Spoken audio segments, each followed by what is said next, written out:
Siyata Dishmaya, we're going to be learning and continuing our learning in why to get married. Chupan, Kiddushin, Shalom, Bayit. And we left off talking about how we have to have a relationship with the Shekhinah. We have to have a relationship with the Shekhinah. And we said that Shekhinah Klalit, so all the messages Hashem brings to the world, Shekhinah Pratit is the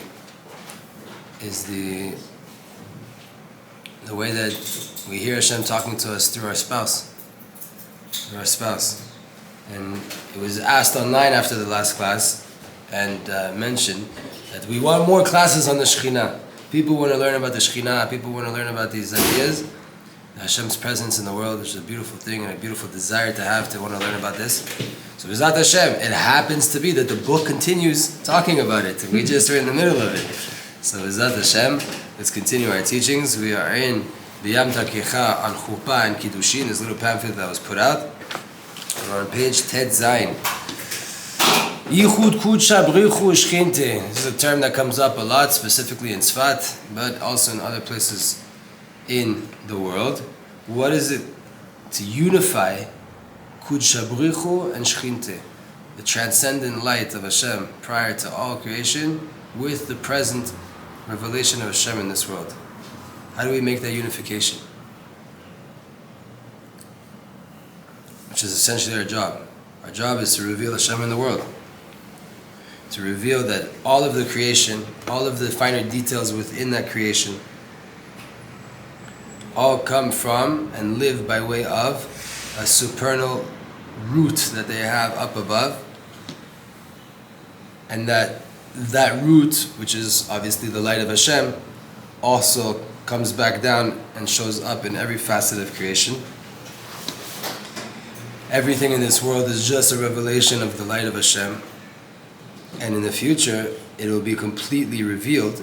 But right now, our job and our work is to reveal it more and more and more and more and more. How?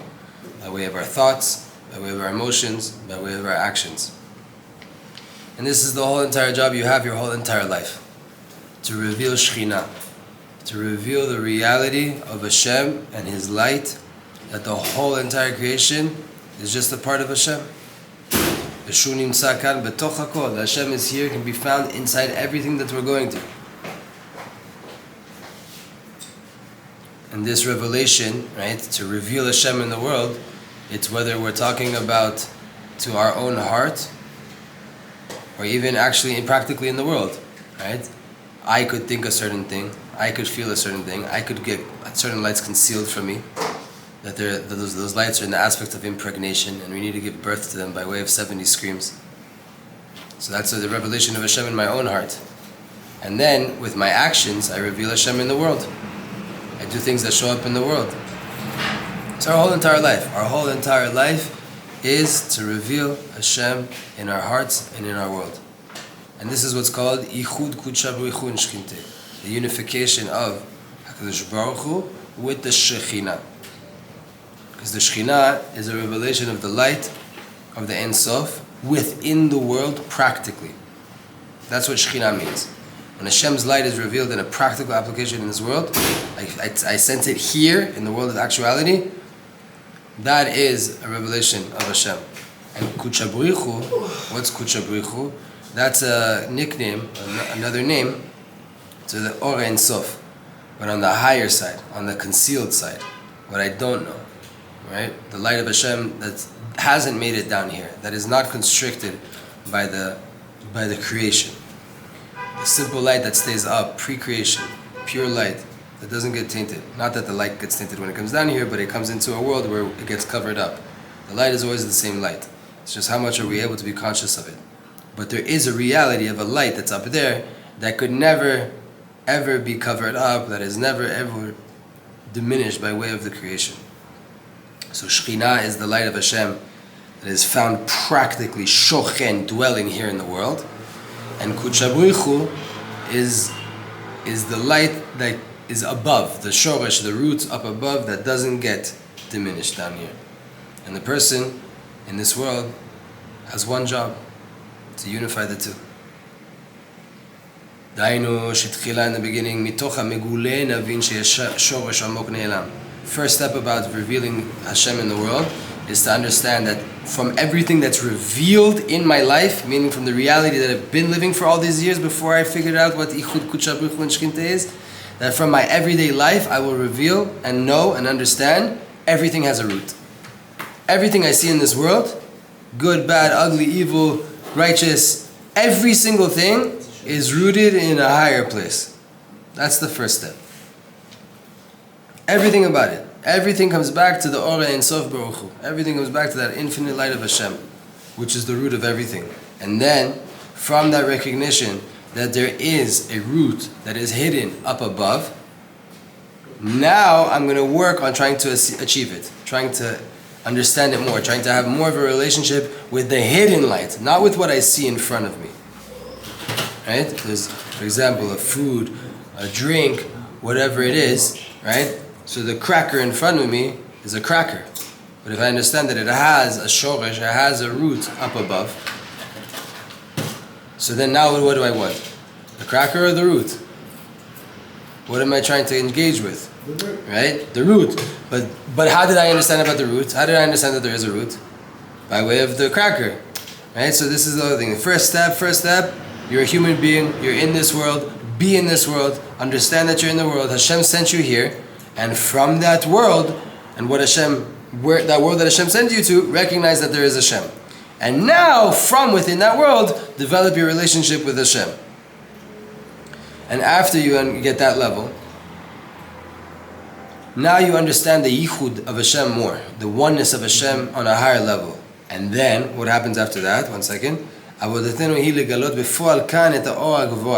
job now, once we understand the yichud, that Hashem is everywhere, now our job is to reveal that very lofty light down here and to live it practically. And that happens by way of a person doing mitzvot, doing the commandments that they were commanded to do, the things that they have to do in life, and having the intention that there should be a shefa coming down, a revelation coming down, of a revelation of the light of Hashem, by way of the power of this mitzvah that I'm doing. And you beg from Hashem and you ask from Hashem that He should be able to reveal the hidden depths. And then Hashem starts to bring down His light, and He starts to reveal Himself to a person and to the whole entire world. And even in this depth, and a person's asking Hashem, I want to live it. I already recognized it. I know of it. I'm trying to develop the relationship. But now I need you by way of this mitzvah to bring the light down. That I'll be able to live it. That I'll be able to feel it down here. Meaning, I don't want it to be some meditative process that I realize that the light of Hashem is everything. I don't want it to be something that stays up there. I want to feel it. I want to feel it down here. Go ahead, you had a question? This is a deeper Indian of when the Ben Ish Chai says that when we're chewing the food, we have the kavanah to do the rectifications of the souls within the food. This is the Indian of really being able to feel this oneness of Hashem, because every soul is a spark of God, right? Do you think the kasha is? Do you think that the Ben Ish Chai that's what he's referring to on a deeper level? That in the purpose of doing the particular of souls in the food is so we can really understand the oneness of Hashem and connect to that again. For sure, so not, essentially all of Kabbalah is coming to teach us the same thing. Don't just look at the physical as the physical. Yeah. There's something deeper going on here. So that's one form. This is bigger than that. Okay. Meaning this is the umbrella, and what the Ben Ish Chai is explaining there, and the birur of the achila, the clarification of the sparks inside the food, would be included in this. Okay. First things first, we have to understand this. Okay. That food, there is a spark of God behind that. Right? There's a light behind the food. And when I'm coming to get benefit from the food, it's not from the food, it's from the light. Okay. On top of that, part of those lights are souls that need rectification and need to be elevated and to be taken from the inanimate to the plant, to the animal, into the speaker, and then elevated out in speech, out to Hashem, in tefillah, and brachot, and Torah, right? But again, that's all also there. So it's not enough that you had thought about it when you were eating. Now when you go to learn Torah, do you remember the meal? When you go to pray and you go up to learn Torah, do you remember that you just ate a meal, that Hashem gave you sustenance, but the reason He put that cow inside of you was to get the cow out of you? back in Torah and Tefillah. It's one whole cycle, right? But that's a more finer detail within the bigger umbrella of first things first, understand everything physical that you're going through has a spiritual root. That you need to know before you can fix any souls and elevate any souls. You have to know that there's kucha brichu and shchinte. There's what we are experiencing down here, which is a covered up light, presence of Hashem. It's rooted in a much loftier place, and our whole entire job is to make that bridge between the two. That's what's called a yichud. To take my physical reality that I'm going through and to unify it back up with its source. For example, we hear from within the creation, we understand that there's a creator, right? We live here in the world. It must be that there's a creator. And then we start to live and do the service of the creator because he's the owner of the world. He created the whole entire world. How would I not do what he told me to do? But from that we understand, from the understanding that we understand that there is a creator to the world, our heart gets opened up to want to create on a whole nother level, to connect on a whole nother level. So I recognize there's a creator of the world. He runs the world, wants a relationship with me. So now it's not only that I listen to his commandments, who is he? I want to have a relationship with him. I want to learn more. My heart gets opened up even more. Then I understand that not only did he create the world, he's the only power that exists. There's nothing besides Hashem at all. Then we understand that Hashem is the one that's bringing me life and sustenance and everything that I need. And even though the truth is, it's all hidden from the world. No one can see this. Our job is to reveal the hidden truth and to cause the Ora Ein Sof to give over this light of Hashem. We want the revelation to come, and then we'll be able to live it practically according to this truth. Hashem is behind this. Hashem is bringing life into the world. Hashem is doing everything. He's the power behind everything. And we wanted that to be our nature, not our second nature. Our nature, that's how we look in the world. It's the simple way, it's the natural way a Jew looks into the world. Hashem's here. Not that he did that to me, she did that to me. No, Hashem did that to me. Everything's Hashem. Everything's Hashem. I watched a video yesterday from the Yenuka. The Yenuka tells this guy came to ask him for a bracha. He said that he's having a hard time and he's having a lot of pain, and back pain.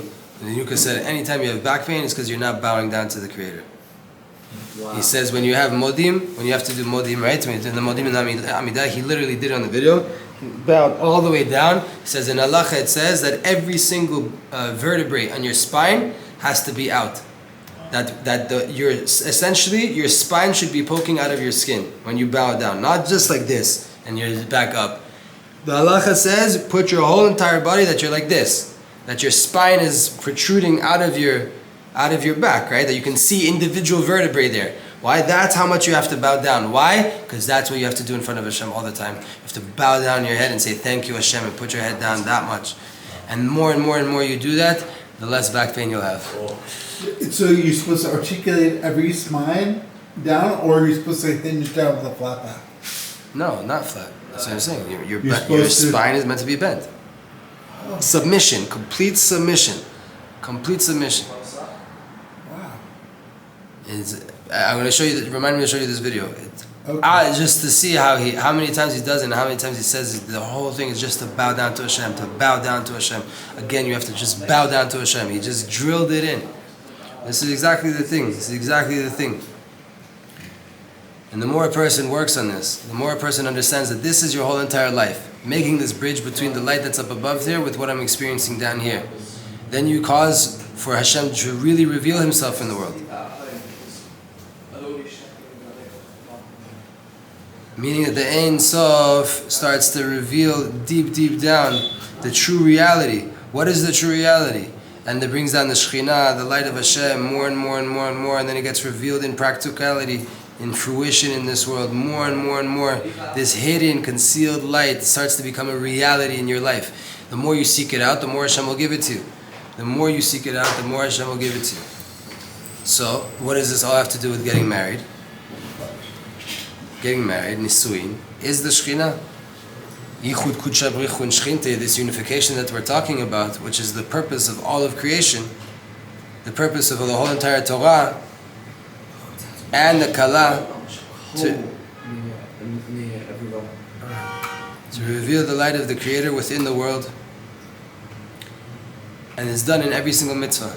Every single mitzvah, this is what's going on. Every commandment that you have, every bracha that you make, anytime you talk to a person, this is what's going on. But when it comes to getting married, it is the most precise lesson in this idea of Yichud Kudshem Brichu and Shchinte. Every time you do a mitzvah, you put on tefillin, you wear a talit, you're doing a yichud, right? We say Lashem Yichud Kudshem Brichu Shchinte.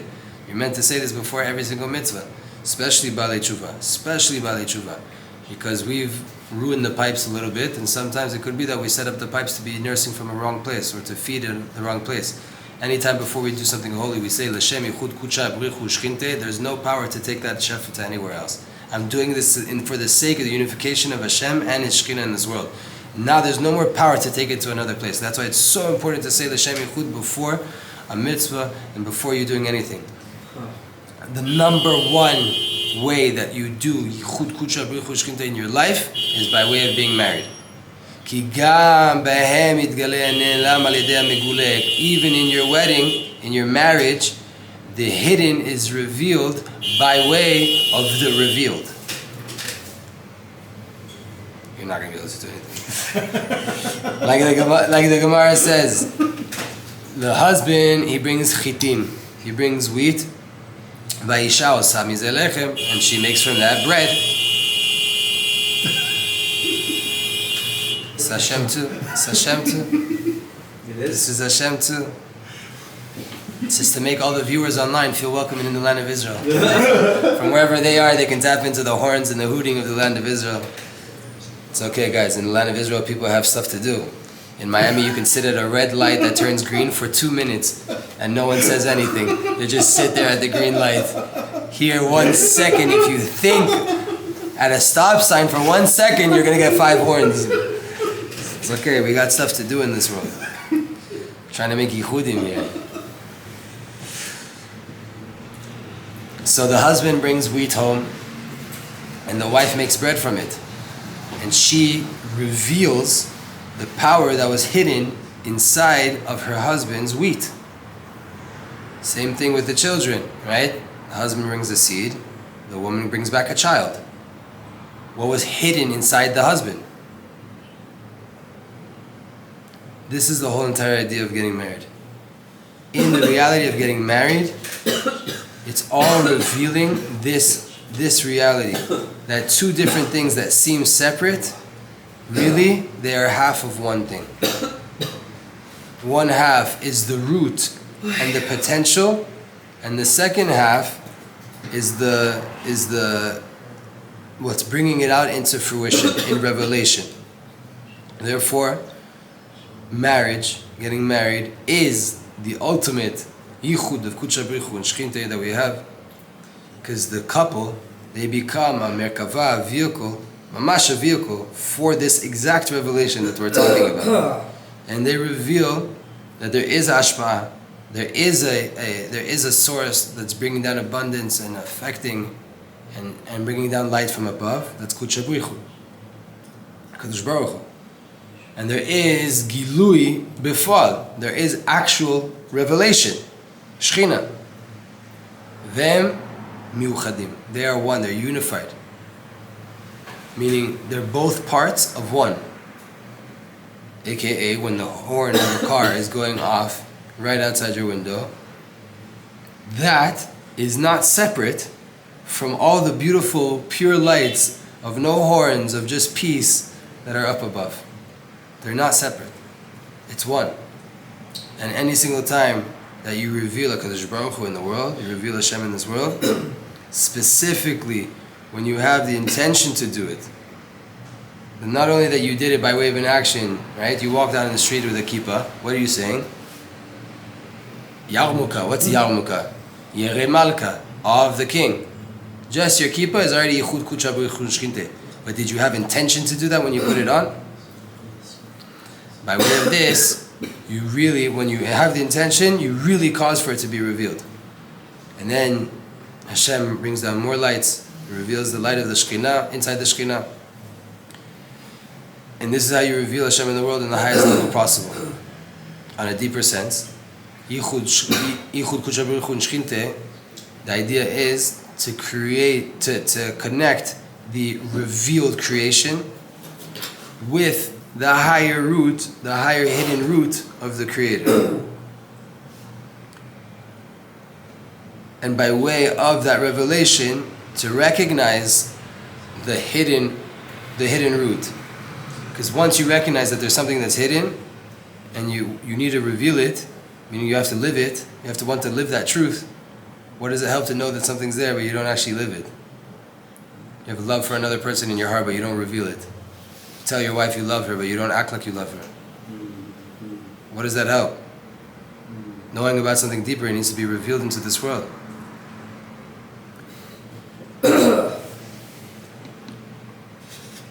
And when you get married, it's the biggest opportunity to do it.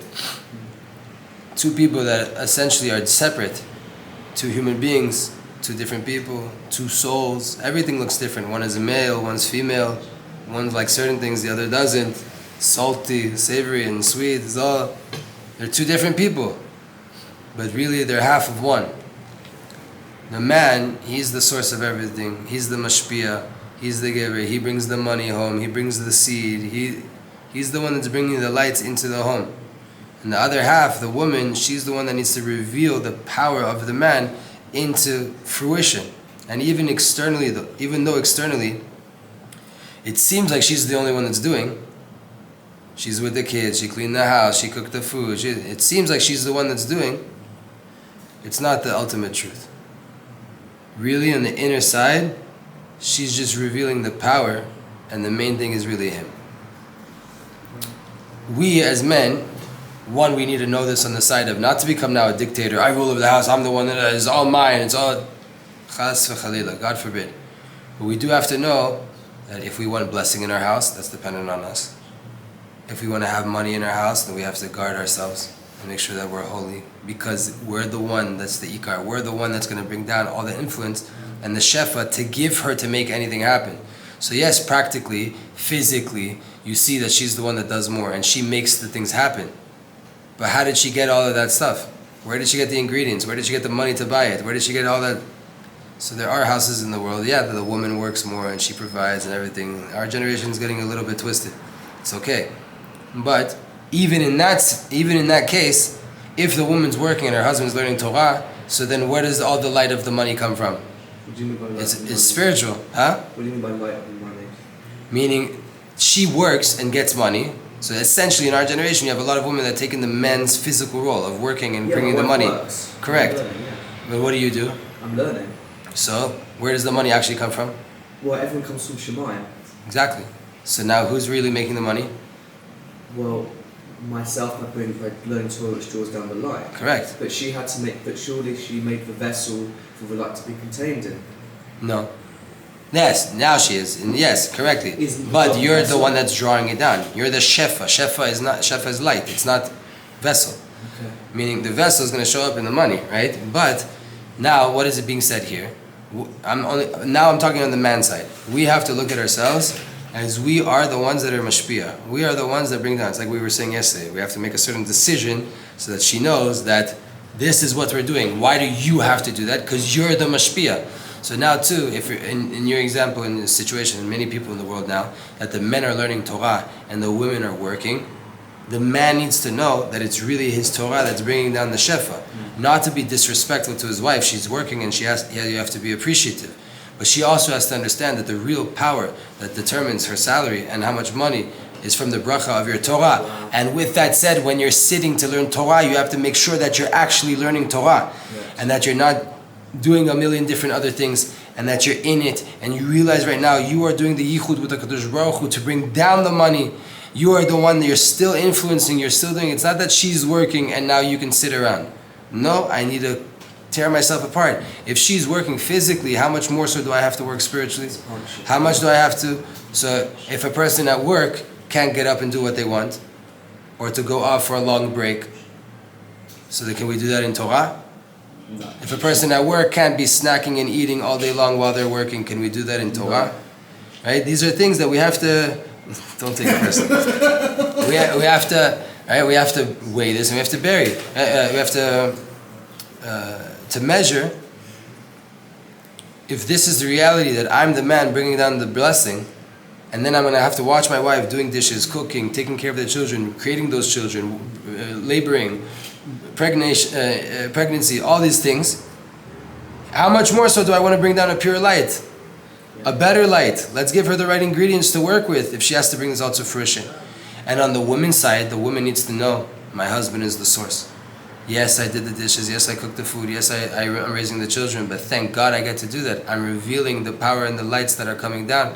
I'm revealing into the world what a person is. What power is revealed by way of a person. That my husband does go out, and he goes out and he works hard and he tries to provide, whether it's spiritually or physically, but he's doing that. And he brings down good energy into the house. And I have to listen to him because it is really about him. He's the one that brought the chef into the house. I'm just the one that's bringing it out. We have to both keep ourselves in check.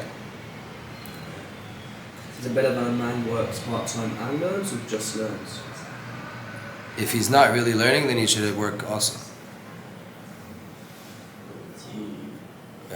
Each one has to gauge that. And if we don't like that answer, then we have to increase our learning. What does not really learning mean? Each one needs to know, how much are your breaks? Where's your phone when you're learning? How much are you talking versus learning? These are all things that, These are all things that we have to be real with ourselves, and no one else can tell us this. You don't have to look at anybody else. You just have to be real with myself. If for example, I'm just on example, I'm not talking about you. There's 20 men across the street that are in the same situation, right? Every kollel person, every guy that's full-time in kollel learning Torah and his wife's working, it's the same situation. Put yourself in her shoes. She shows up to an office, or whatever it is, 9 to 5. From 9 o'clock to 5 o'clock, what is she doing? Working. And how much time does she have to play around and to mess around and to dead scroll? Basically. Or to talk on the phone, or to have conversations that are not connected to work?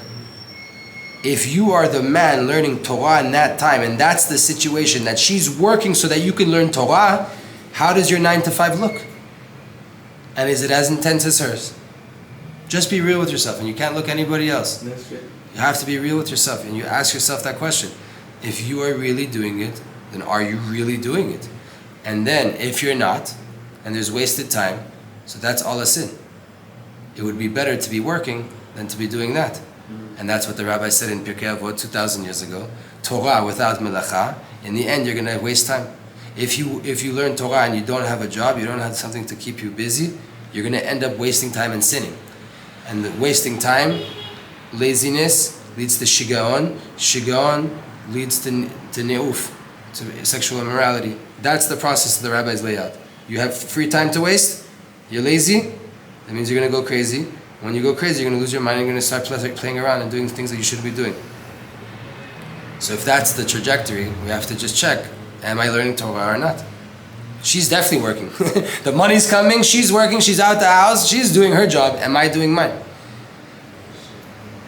And we can never forget, as men, we signed a contract. That contract obligates us to provide the money in the house.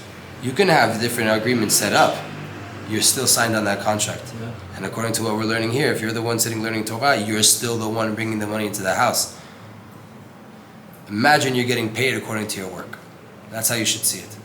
Imagine that how many lines you learn and how much you retain and how much it changes you as a person, that's going to determine your salary.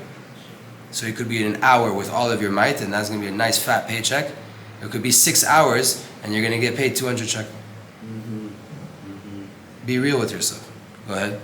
So if you are really focused and making yichud with Hashem, it's equivalent in your studying, it's equivalent of doing what Pirkei Avot says that you should do, you should work.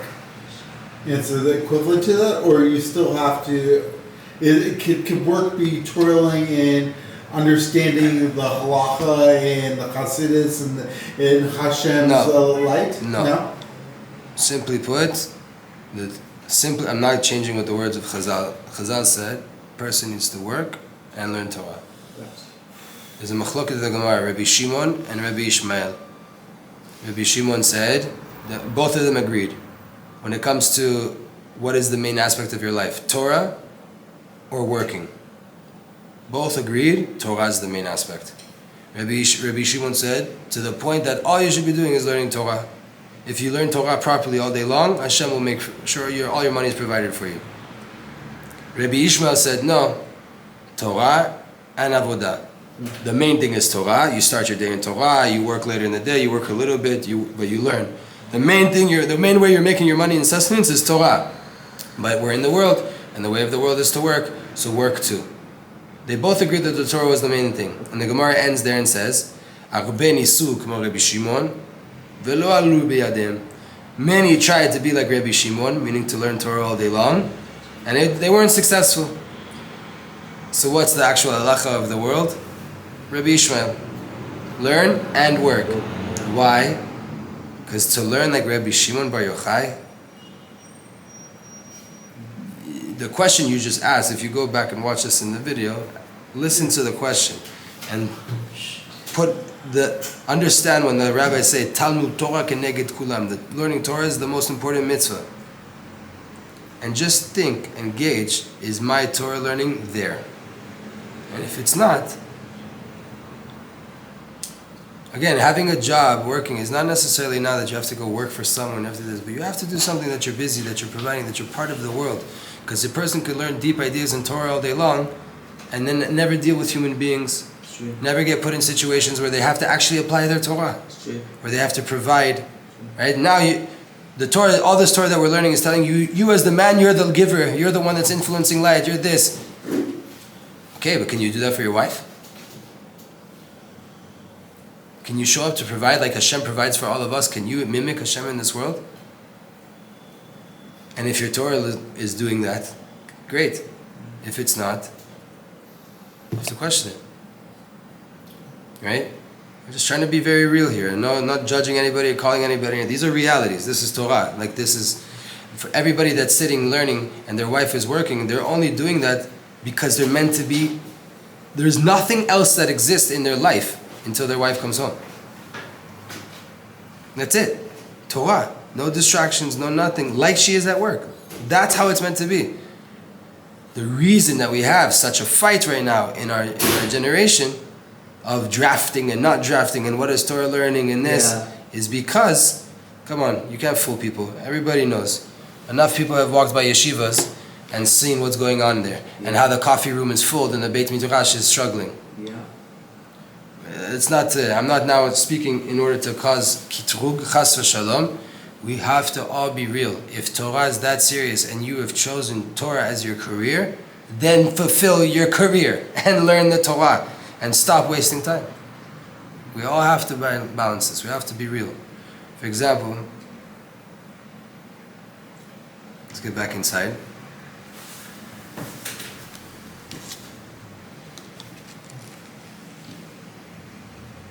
Another mashal for Yichud Kudsha Baruch Hu and Shchinte. The body, she's the body. And with the neshama, it was split into two. And now it gets revealed that the husband and the wife, really they're one. At the core, they're one. And the only fact that they appear like two is not because at their source they're not one. Right? It's not that. At the source they're one, and every single light has a mashpia and a mekabel, a giver and a receiver. That one neshama had to split into the world to come to two bodies so that it could be fulfilled as giver and receiver and then come back together and unite, right? This is the whole entire point. For example, when we have a belt, right? The loop and the pin that goes inside the thing, they're two different parts. A belt is a belt. A buckle when you put it on, right? The male goes inside the female. Was it the male buckle and the female buckle? No, we call it a buckle. That's it. It's one. So every single couple, every Jewish couple that gets married and lives according to that, Moshe, Yehudit, according to the Torah, you're revealing the truth. At the core, we're one. You're revealing that everything is made up of two parts. Everything in the world is made up of two parts. There's the inner aspect that's hidden from everything, and there's the aspect that is revealed to all. And therefore Hashem instituted that when we get married, it has to be done properly. And when we live properly and when we're married, then the Shekhinah comes and dwells inside the house. Zachar Shekhinah b'nehem. If they married, the Shekhinah dwells between them. Because the Shekhinah comes to a place that wants to reveal godliness. And comes and reveals it. And this is essentially what it means to get married. And even more so if you have this intention going into your marriage. And you pray and you yearn that this would be revealed, that this should be revealed. I want to get married, I want to create a house, that the whole essence of the house is to reveal Kucha Brichu Shchinte in the world. My relationships with my wife, the way I talk to my children, the meals on my table, everything, that it should just be Kucha Brichu Shchinte in Yichud. Everything. So now you create the house that way. You get married with that intention. When you unify with your wife to bring a child into the world, you have that intention that the child should do that in the world. Now what kind of lights are being revealed? If a person yearns to reveal Hashem, and now the Shekhinah comes and reveals Hashem, so then what's the outcome? More Hashem. So when you lay down with your wife at night, and you want to do that, that's what's going to happen. Then you have Shekhinah in your actions. Then you have Shekhinah in your life. This is what we all want. This is what we're trying to do. This is marriage. This is what it means to get married. A place that they only leave the external aspect of it when they get married. Two people move in and they're essentially roommates with a tax benefit. But they're not married. Right? And you get pulled after the externalities and not listen to Hashem. It means that there's no relationship here and there's no attention being given to the hidden reality that's inside. Then the Shekhinah doesn't want to be there. You're not trying to reveal that there's a shochen, that there's someone internally being revealed externally. So the Shekhinah doesn't show up in that kind of house. Because the Shekhinah only wants to be taken to places that reveal her. So that she can reveal, the Shekhinah can reveal the supernal source up above. And therefore, the Shekhinah only comes to a place that are seeking out an internal reality. The rule here, the more that you seek it out, the more you request the Shekhinah, the hidden parts, not the external parts. And you want to reveal it by way of the external parts. When I come to eat, I want the godly sparks inside, not the dead cow. Right? When I put on tefillin, it's about the dveikud, not the dead cow. The talit is not about the sheep. Yeah. Right? And it's not even just to check the V on Shulchan Aruch either. It's leyached kudsha b'richu shchinte. It's to make a unification, to show in my own heart and in the whole entire world that there's a God. And it gets revealed more and more and more when I have the intention to do that. Not only that, the Shekhinah comes to dwell in a house like that. It's not that it gets revealed and then disappears. The Shekhinah likes to be in a place like that. It's the whole secret of tzaddikim. Why did tzaddikim have Shekhinah on them? Because they constantly looked to seek out Hashem and to try to reveal Hashem. So the Shekhinah dwells in them, not just shows up here and there and reveals it when they want it. Stays with them, protects them, adds more light, shines up in the house. Because whoever wants to become a vehicle for expression of the Shekhinah, and you're seeking out the light of Hashem and you want to reveal it in the world, so then you need help, and you need assistance, and you need the boost to do that, and you need the protection to stay that kind of person. So the Shekhinah shows up and protects you. And the Shekhinah burns away all the bad, like we were learning in the classes and connecting to the tzaddikim. That's why we want Shekhinah in our life. So to wrap this up, this is the depth of getting married. Everything we just learned in this chapter, what's the reason of getting married? That a person gets married in order to become whole. Become whole. To be unified with their second half that was lost from him up until now. And now they're getting unified again. So a couple, they're really one. And by way of the marriage, they become whole. They become reunified. The depth here is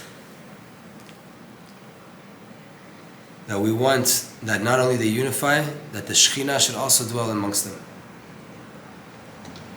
Because at the core of the relationship of the marriage, these two Jews, when they live in sanctity, when they live according to Torah, by way of that they become vehicles to reveal the deeper aspects of the Yichud of Kudsha Brichu and Shchinte. like we explained. And since they reveal Hashem in the world, then them and their house and everything that happens inside there is a ma'on l'shchina. It becomes a dwelling place for the Shechina. Mamash, simply put, that right now Hashem has a place to dwell and be revealed in the world. Your house becomes the Beit HaMikdash when you live according to Torah, halacha, mercy, love. She did something wrong, you bite your tongue before saying anything. Chas v'chalila, to ever make comments to your wife in the house about how she's doing, what she's doing, how she cooked, and to understand this, to understand the importance of the inner aspect, and that everything, the whole reason we got married was to reveal the inner aspect and not to not get nitpicked about the external things. He left the sock over there, he left the dish out. The ladies might think that they're getting discounts here because I'm talking to the men. It goes both ways. I know women are listening to these classes too. Your husband also has a soul.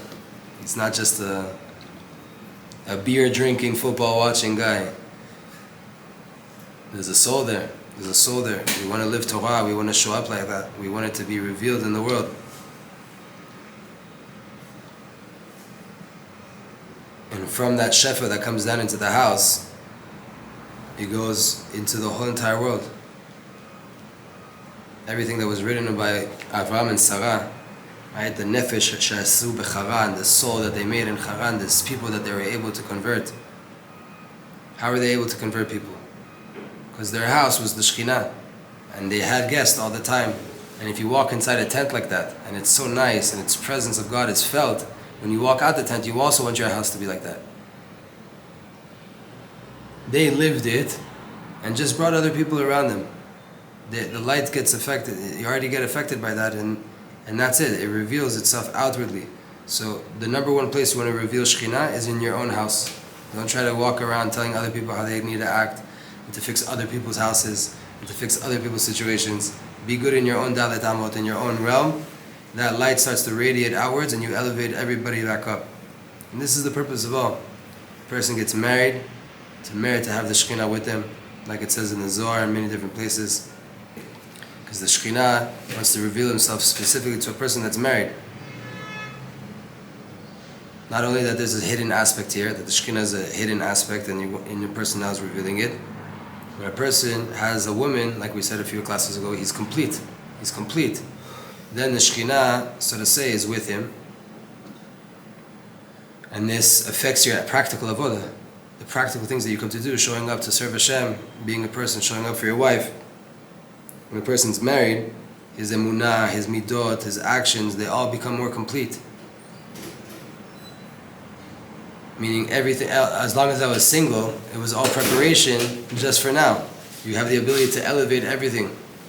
And specifically, it's the marriage that causes a person to begin to live a proper life and to live a life of emunah, true emunah, complete emunah. That's the goal. That's the goal.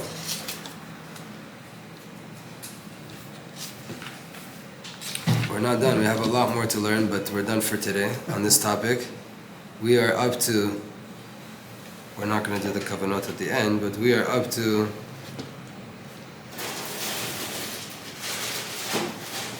the 22nd page, and we're probably going to learn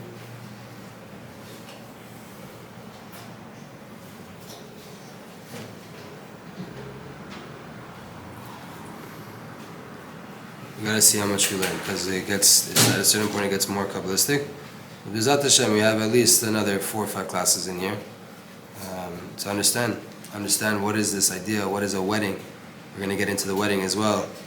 What's happening with the cup, what's happening with Yerushalayim, what's happening with all these different ideas. The joy that's at a wedding. Covering up the wife's face. There's a lot of different secrets that teach us more about this. Which is our whole entire life goal, to unify Hashem in this world. Be'ezrat Hashem Yitbarach.